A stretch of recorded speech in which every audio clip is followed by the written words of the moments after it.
kindly masigi initiative se lepiyo masi yamna natai chade masi yamna nakpu ta daba aduga kanglo phurup ama kharada akoi atamnana akoi miyeng thamakan da sathaba the kind of initiative ni social impact assessment na mafam sin nataba atopa alternative area suggest tawrabani akoi mantri pukhi gi friends colony area har khana mafam chida mantri pukhi development committee amasung all manipur muslim organizations coordinating committee amukogna punna koi press meet ama sinjabani koi sinjariba press meet chachigi maru oiba wafam di akoi mantri pukhi area se masi laingakna bali gi hameng oina he akoi tawbiba yamne ill treatment tawbiba yamne inhuman treatment tawbiba adumba thong khara leire masi thong ase masi laingakna tawbiganu aduga makhatana mantri pukhi gi miyam da aki akhang pokningai oiba tangdu leita daba sugumba thong se tawbiganu haiwa phamam khak thamjanabagi damakta masi press meet ase kaujabani 2013 da mantri pukhi da akoi leng matamadu ye lengaki makai dagi land acquisition order ma akoi taraga akoi karigi damakta RBI sananabani Reserve Bank of India ge adumba kana sananabani haidana hariba mantri pukhi ge lam se masi acquire tawmina lai matamadu dagi hauna mantri pukhi da leiriba akoi tongan ba akoi kangluki phurupki chilinau mayam haiba tare maru oina kai maitai chilinau sing koi pangan sing aduga tribal chilinau sing loina na akoi nan manipuri akoi manipur da settle tawraga leiriba tongan bai adumba kanglu phurup mayam gi adumba chilinau mayam sing akoi Nepali chilinau sing mayam si pullakanda lengaki sugumba thong se masi tawbiganu akoi yum akoi hingol akoi shagi leinanaba adumba right to life wariba akoi yum se thukaiba sugumba makhalgi thong sing se lengakna tawbiganu haiwa phumsi matamdudagi hauna akoi miyamna protest tawraga lakpani ado miyamgi protest asi yamna kanba amasung yamna achumba genuine oiba protest ama oirakpana maram oirakanda matamdagi lengakna land acquisition gi adumba order do hantokhi shuaina matam khara leikhra matungda 2018 da amuk hanna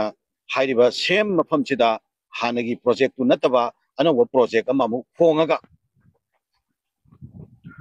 akoi IS officer sing amasung MLA sing ge quarter sananaba hari mafam chigi lamchi lokshallani haidana 2018 da lai madugi marak sida amuka lamdam sida lairiba adugumba keno singse masi lopham kanbagi mingda Manipur Conservation for Paddy Land and Wetland Act in Amata mafam je yum chaba amata yaroi haidana akoi leiriba miyam se yum chaba thingbagi thabak na chingba asuma thong sing se tawi loina lam lokshallani haiba order si lakpodagi matamdu da all Manipur Muslim organizations coordinating committee na akoi mantri pukhi gi lam kananaba leibiriba aduga sing siga akoi khusamnaraga akoi Manipur pumbagi oiba akoi strike pangthokhi agitation pangthokhi April ge tang tara 2018 da akoi yam akanba mass protest ama tawrawa matunda Manipur Chief Minister gi adumba Banglo da CSO mayam gi mihut sing ama sunga akoi mantri pukhi gi land protection committee na singba sigi mihut sing yauna akoi punna phaminarakana amukok yauna amukona lu singjaraga phaminariba adumba miyam gi mihut singa Manipur gi Chief Minister ga waroisen purakhi makhatana mantri pukhi gi miyam da aki akhang ama sung karigomba khudong livelihood da chitan oigadaba the kind of any kind of initiative of polling aki makai tawroi haidana maine agreement tawnabani shuaina leina khraba matung sida nawhongda namukka 2022 da hanagi project tu nataba anauba project ama mu khongtuaga masidana akoi IT hub sabagi IT hub development gi siga mari leina lamche amuk lokshallani haidana amuka nabu ko order amuk lai masida akoi social impact assessment haidana ama tawgani haiwa fam lakpodagi fare haidana koi yamna pungning tana social impact assessment se koi cooperation piraga koi yamna lam lokshan da se pamde lam lokshan ba matamda akoi economic hardship bayok nagani loina na koi right to life अखोई threaten होइगने अखोई युम right to shelter मांगनी right to life मांगनी मसिना हौरिबा अंगांग क्या की पुंसी हौरिबा नुपी क्या की पुंसी अखोई यामना अनसर्टेन होइबा मोगी अल्टरनेटिव वे मा लेनना फमल लेतबना मरम वरगा हमना चोबु खुरोंथि मायोननी हाय वाफमसी सोशल इम्पैक्ट असेसमेंट दा यामना मरिक चुमना थमबा मतुंग अदो सोशल इम्पैक्ट असेसमेंट नसु गवर्नमेंट ता यामना मरिक चुमना रिपोर्ट तौरबा 91% ना लमसे गवर्नमेंट लौसन बे यारोय हायबा अदुगी रिपोर्ट अदो सोशल इम्पैक्ट असेसमेंट थमबा मतुंग सी मखा ताबदा अमुका सोशल इम्पैक्ट असेसमेंट की वाफम छे मसी गवर्नमेंट ना पॉजिटिवली खनबगी महुत्ता अखोई लम लौसननबगा मरी लेना चथकदबा ऑफिशियल प्रोसेस ऑफिशियल प्रोसीजर मथंग मथंग सुम चथरपा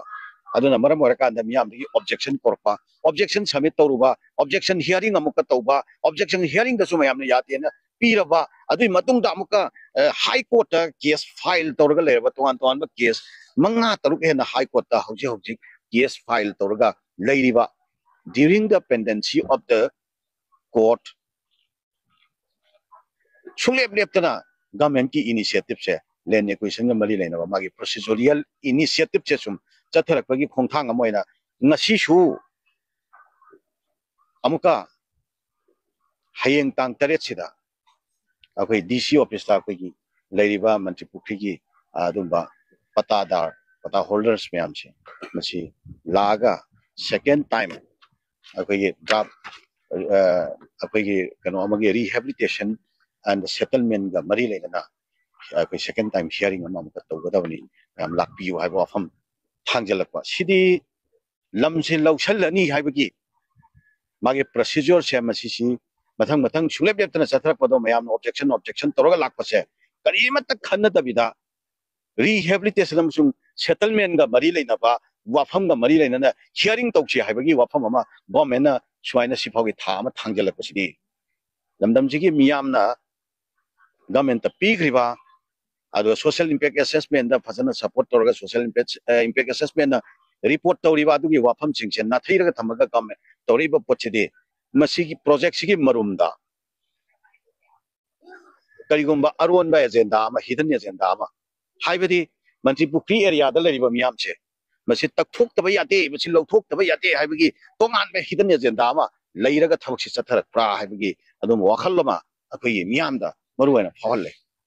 लमदमसिदा लरिबा अदुम मियामसिगी मरक्ता अखोई माइनॉरिटी ओरिबा मणिपुरदा लरिबा अखोई पांगन फुरकी सिंगाउसिंग सेसिदे यामना अखोई शोकदोइबे एरिया सिदा फाइदे हेन मसिंग यामना शोकदबे एरिया की सिंगाउसिंग बर ताम ओइ अन मसे मणिपुर के तोंगान तोंगान बा मफम कया मुक्तगे मसा मसा की लैजबा लौ इंखोल संपत्ति कया कायरगा मफम सेसिदा मसियद मकायम तंग लेरगा मसा की जुम लेपचरगदी हाइदना अदमाय तोरगा लाखिबा ngaktani अदो हौजिक गवर्नमेंट सुम थांगलेबा खोंथांसिना ताकपदी अखोई मियामसिम अचौबा इकोनॉमिक हार्डशिप मायउनरकदबा मरमना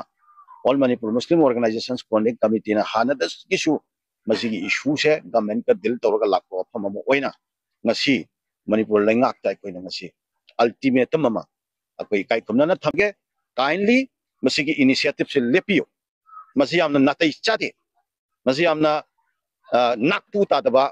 अदुगा कांगलु फुरुप अमा खरदा अखोई अतमनना अखोई मियंग थमकान द सथबा द काइंड ऑफ इनिशिएटिव नि सोशल इम्पैक्ट असेसमेंट ना मफम से नतबा अतोपा अल्टरनेटिव एरिया सजेस्ट तौग्रबनी मफम से लौसनदा गवर्नमेंट ना तिंगदबा पैसा सिंगदो तिंगदबिदा अखोई एक्वायर तौबा याबा अदुगा साबा याबा मफम ना सिंगबा सोशल इम्पैक्ट असेसमेंट ना रिपोर्ट तौग्रबनी हाइरिबा सिंग असे करिमता खन्नदबिदा मफम से लौदबा याते हाइबगी मोंग तौरक तारगदि अखोई मियामना चपचाना मसे अखोई थेंगनबा अखोई थोरंग तौरगा लई हाइबसे मणिपुर लेंगाक्ता अखोई काई खुमना अखोई हाइजगे अनटर्न अखोई डेमोक्रेटिकली अखोई तौबा याबा अखोई मखल कयागी एजिटेशन अखोई चथननबा अखोई थोरंग तौरगा लई गवर्नमेंट का चपचाना मसी लौननबा लाख तारगदि अखोई both legally as well as democratically अखोई तौबा याबा थबक सिंग अदो अखोई पाइखननबा अखोई थोरंग तौरगा लई हाइबसिमसु मणिपुर लेंगाक्ता अखोई काई खुमना हाइजगे हौजिक मणिपुर की लेरिबा सिचुएशन याम खुदोंग थिनगाई ओइबा याम निकनिक लारबा सिचुएशन सिगी मरक्ता मसिगुम्बा मफम सिरिस गवर्नमेंट खुद थारक पाइजे पांडोरा के बॉक्स थुगाइबो ओइना थोकनी हाइबा वफम सिमसु गवर्नमेंट अखोई काई खुमना हंगचगे मसे तौबिगनो काइंडली सुगम मचरांग नरिगे की मरक सेसिरा अखोई मियाम सेसिरा खाइबुंग ताननबा यमना चौबा नुंगाइतबा पेनदबा मयाम मा अखोई कनो से लेंगाक का अखोई प्रजा सिंह की मरक थोरकनबा सुम थोंग सिंह से लेहनबीगनो मणिपुर से अमतंग शांति होइना तंगु लेताना अमतंग हंजलगा नेना ताना इंग चिकना अमतंग अखोई फ्यूचर की आशा अमगा लोइना अखोई के लेपा की अपन सकम से कायहंदना अमतंग दा रेस्टोर तौनना बा हाइदना मयाम पुनमंगना सुमाइना खल्लगा लेरिंगै के चरक सिरैसिदा अमुक अनौबा पंदोरा बॉक्स अमा थुगाइननबा मणिपुर लेगांगना तौरब्रा हाइबा मसिगी वांगसे मसी अखोई मी इरै चापुनमक्ता अखोई मसी वांगसे थमजगे इरै चापुनमंगनसु मसिगी वाफमसिदा अखोई सीरियस होइना लौबियो मणिपुर लेगाकी थोंगसे मसी कंडेम तौबा मसी तौहंदनबा अखोइना हाइजबसे मसी पार्ट मोइना सरुक मोइना इरै चापुनमंगनसु सरुक यामिनसी हाइबा वाफमसे पुनमक्ता इकाई खुमनजबगा लोइना थमजगे।